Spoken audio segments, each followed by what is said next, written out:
I had a lawsuit a while ago. It was about 3 years ago. Not very big, small little lawsuit. But for security purposes, the bank says, hey, we're going to freeze some of your funds. I'm like, what do you mean some of your funds? If they're my funds, then how are you freezing them?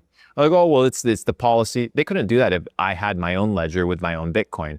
So as governments begin to become more erratic, as governments become more authoritarian, you're going to see people flee to Bitcoin. The reason this is interesting is because the viewers that are listening that are not from America, from a first world country, will understand what I'm talking about. You can't trust the Zimbabwe government. You can't trust the government from, Nepal to have the best policy in the world. So you have to have a hedge against what? Bad policy, theft, and Bitcoin is, at least for third world countries, a phenomenal asset to have. Pull up the chart of Bitcoin versus the Japanese yen. When the Japanese market was crashing, Bitcoin was at an all-time high in proportion to the yen because it acts as a counter of the sentiment that people have towards the security that their government is providing. What is the dollar backed by? The good faith and credit of the United States. That's what the FDIC insurance says. And two, it's the military.